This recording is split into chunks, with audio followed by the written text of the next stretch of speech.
चलिए friend, good morning. तो आप सभी को फिर से हमारा एक बार यूट्यूब चैनल में आप सभी को स्वागत है। और इससे पिछला वीडियो में हमने पढ़े थे क्लास 10 हिस्ट्री चैप्टर 1, मतलब क्या देखना है कि यूरोप में राष्ट्रवाद का उदय किस प्रकार हुआ, और आप समझ भी चुके थे, लगभग हम लोग इसका इंट्रोडक्शन को समझ लिए थे।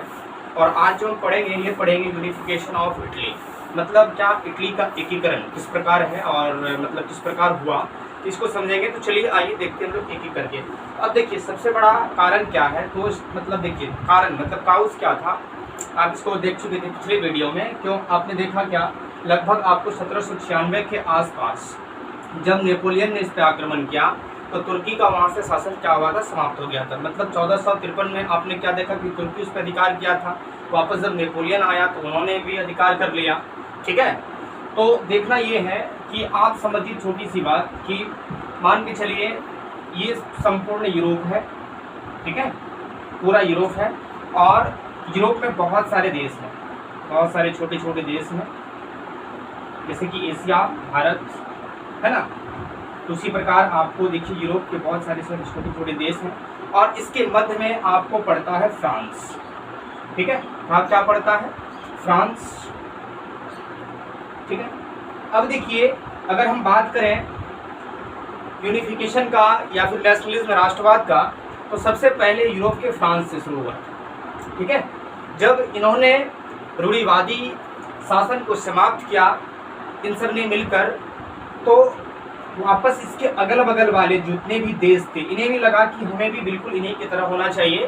तो इन सब ने इनका समर्थन लिया और वापस क्या हुआ, फिर नेपोलियन ने अपने सैनिक को, नेपोलियन स्टार्ट में कोई बहुत बड़ा शासक नहीं था, वो एक मतलब सैनिक का गुट का एक सेनापति था, लेकिन धीरे धीरे बहुत बड़ा सम्राट हो गया। आपको पता है कि एक विश्व विजेता यानी कि विश्व विजेता बनना चाहते थे वो, लेकिन ये सब काम पूरा नहीं हुआ।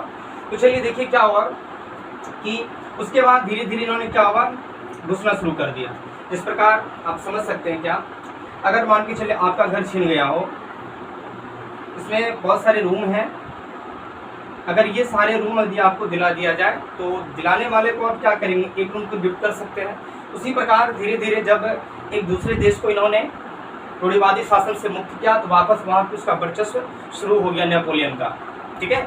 और वापस देखिए क्या हुआ, वर्चस्व शुरू होने के साथ साथ इन्होंने लगभग आपको आधे से अधिक यूरोप को कब्जा कर चुका था।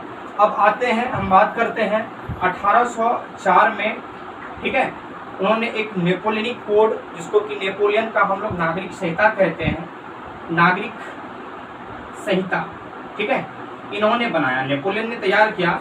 अब इसमें देखिए क्या बदलाव किया गया और इसमें किस प्रकार यूरोप वासियों को अच्छा लगा। देखिए इनमें सबसे बड़ी बदलाव क्या किया कि जो यूरोप में भार नापने का जो साधन थे, जैसे कि कहीं पाउंड तो कहीं कुछ तो कहीं कुछ, इन सबको उन्होंने क्या कर दिया, एक कर दिया, ठीक है। और उसके बाद क्या हुआ, वहाँ के लगभग लोगों को, जो पुरुष थे वयस्क, लगभग 21 वर्ष के लोगों को वहाँ पे मताधिकार का अधिकार दिया गया, मतलब जनमत संग्रह करा दिया गया, ठीक है। और अपने ही राज्यों में जो सीमा में टैक्स लगती थी, इन टैक्स को मुक्त कर दिया गया। तो इससे लगभग लोगों में बहुत अच्छा लगा और कहीं ना कहीं रूढ़िवादी शासन से बेहतर था। लेकिन इसमें एक प्रॉब्लम ये थी कि नेपोलियन समझता था यदि हमें विश्व विजेता बनना है तो इसमें से करना क्या होगा, हमें अपने सैनिक पावर को बढ़ाने होंगे। तो ज़बरदस्ती हर एक घर से एक एक व्यक्ति को ज़बरदस्ती उठा के आगे वो अपने सैनिक में भर्ती कर लेते थे, चाहे उसकी मर्जी है या नहीं है, ठीक है। तो बाकी फिर भी बेहतर था। तो धीरे धीरे मतलब ये बढ़ता चला गया। उसके बाद आप आगे देखिए क्या हुआ कि सबसे पहले अगर हम बात करेंगे 1813, इसमें आपको इंग्लैंड, प्रशा, फ्रांस, प्रूसिया, ठीक है। अब देखिए ये देश जिसको कि हम लोग क्या बोलते हैं, फ्रेंडशिप कंट्री, जो रूढ़िवादी शासन थे, जिनका अधिकार था आपको यूरोप में, तो इनमें क्या हुआ कि अब एक डर सा हो गया कि अब नेपोलियन शायद मतलब संपूर्ण यूरोप को जीत लेगा और बाकी इसका वर्चस्व क्या हो जाएगा, समाप्त हो जाएगा।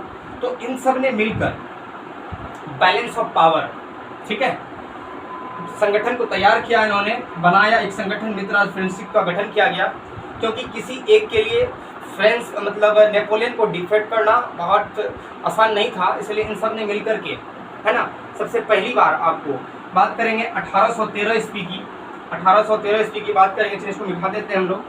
और 1813 में सबसे पहली बार इन दोनों की फाइट हुई थी, 1813, ठीक है। और ये आपको 1813 का युद्ध मतलब मित्र राष्ट्र और नेपोलियन के बीच, और ये कहा जाता है क्या, फर्स्ट वर्ल्ड वार से पहले का सबसे बड़ा खूनी युद्ध था ये, ठीक है। 1813 जिसका कि हम लोग लिपजिंग के नाम से भी जानते हैं इसको, ठीक है।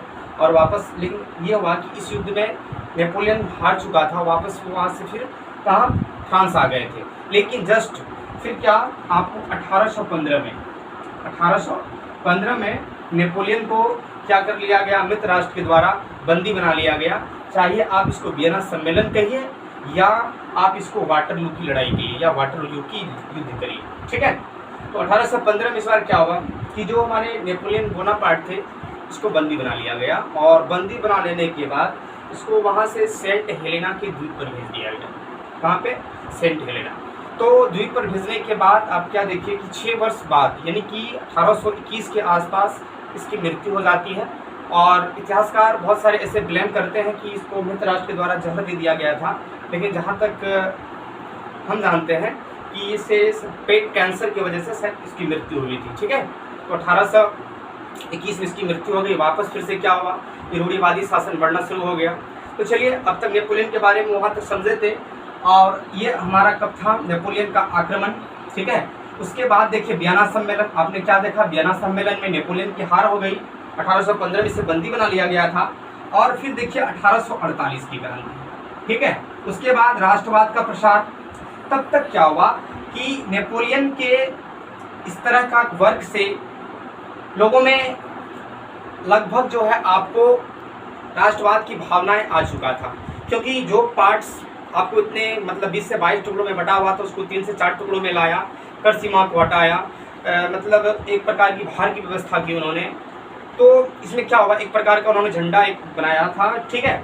तो उसके बाद देखिए क्या हुआ कि लगभग लोग जो थे राष्ट्रवादी भावना विचारधारा इसके मतलब बढ़ने लगे लोग। उसके बाद देखिए क्या हुआ, वापस हम आते हैं कहाँ, इटली की एकीकरण में। देखिए इटली का एकीकरण, आप जितना समझे, थोड़ा सा नेपोलियन के बारे में समझना था, हमने बात कर लिया। अब वापस हम बात करेंगे कहाँ से, इटली का एकीकरण जो है आपको 3 फेज में हुआ था। कितने फेज में, 3 फेज में, ठीक है, 3 फेजेस। तो अब देखिए 3 फेज कौन कौन था। सबसे पहला जो फेज है, ये सबसे पहला फेज फर्स्ट में हम लोग देखेंगे कब, 1858 से लेकर के आपको 59, यानी कि क्या 1858 से लेकर के 59, इसमें क्या हुआ था, ऑस्ट्रिया के विरुद्ध, है ना, ऑस्ट्रिया के विरुद्ध लड़ाई हुई थी। और इसमें क्या हुआ, आपको लोम्बार्डी को इटली में मिला लिया गया, ठीक है। लोम्बार्डी को कब इटली में मिलाया गया था, लोम्बार्डी आपको पता है कि इटली बहुत छोटे छोटे पार्टों में बटा हुआ था। Lombardy, Tuscany, Sicily, Naples, Venetia, बाकी बहुत सारे टुकड़े थे। इन सारे टुकड़े को एकत्र करने के लिए इन्होंने 3 चरण में, एक में तो संभव नहीं होगा। तो चलिए अब दूसरा में क्या देखते हैं, 1860। देखिए 1860 में क्या हुआ, परमा, मोडिना, टस्कनी, नेपल्स, सिसिली और वेनेशिया, ठीक है, इनको किया, ठीक।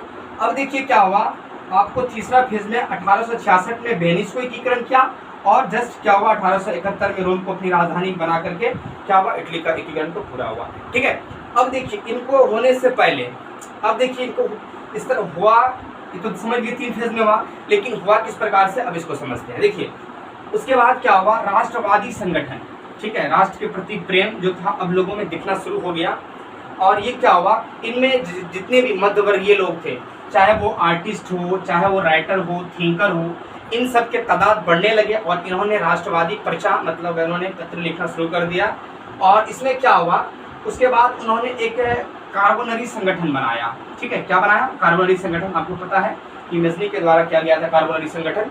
और ये संगठन जो है आपको 1800 से लेकर 1831 तक, अब ये संगठन क्या थी, ये संगठन ये था कि विदेशी राज की समाप्ति, है ना, जो जैसे कि मतलब किसी राज्य को जब दूसरा राज्य अपना उपनिवेश बनाता था तो ऐसी शासन की समाप्ति, मतलब क्या, स्वयं वहाँ का व्यक्तिगत व्यक्ति ही, वहाँ के मूल व्यक्ति जो होंगे वही उसी का अधिकार होगा, ठीक है।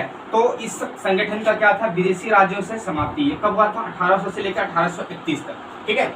उसके बाद देखिए यंग इटली, कई बार पूछा जाता है कि यंग इटली का निर्माण किसने किया था, मतलब कई बार पूछा भी है एग्जाम में। तो ये जो था आपको मेजनी किए थे कब, 1831 में, ठीक है। जोसेफ मेजनी इसका पूरा नाम है। अगर हम इसकी प्रोफेशन से बात करें तो ये वकील और बहुत अच्छे लेखक थे, ठीक है। तो इन्होंने क्या हुआ कि परिचय के माध्यम से राष्ट्रवादी विचारधारा लिखना शुरू कर दिया। तो इसमें जो वहाँ के जो सम्राट थे, मतलब ये मित्र राष्ट्र वाले, इन्होंने इसको नोटिस किया, या तो तुम देश छोड़ दो या तो तुम जेल जाओ, ठीक है, तुम्हारे पास दो ही ऑप्शन है।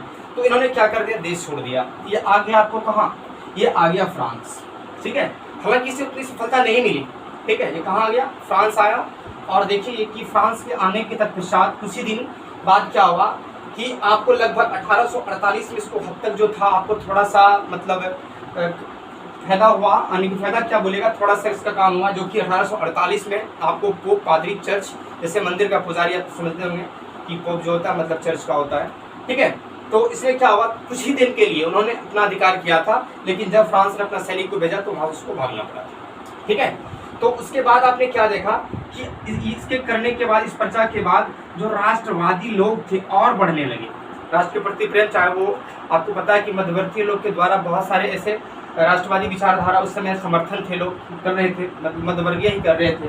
तो क्या हुआ, मैक्सिमम उस वक्त देखिए लगभग जो है राष्ट्रवादी लोगों का जो जनसंख्या हो गया था लगभग कितना, 60,000 लगभग राष्ट्रवादी लोग हो गए थे। और सब जो थे क्या कर रहे थे, आपको गणतंत्र का समर्थन कर रहे थे, ठीक है। तो यहाँ तक देखिए इटली का एकीकरण 3 फेज, और किस प्रकार मतलब इटली का एकीकरण संभव हुआ। तो आप देख रहे हैं पहले संगठन बना, कार्बोटरी संगठन 1800 से 1831। मकसद क्या था, विदेशी राज्य को मुक्त करना। फिर यंग इटली, फिर राष्ट्रवादी में बढ़ावा लोगों में बढ़ना शुरू हो गया। फिर उनके सदस्यों की संख्या आपने देखी। अब बारी है क्या, अब सबको किस प्रकार से एक किया उसको देखेंगे। तो चलिए इस वीडियो में इतना, नेक्स्ट आगे हम लोग इसे देखेंगे अगला वीडियो।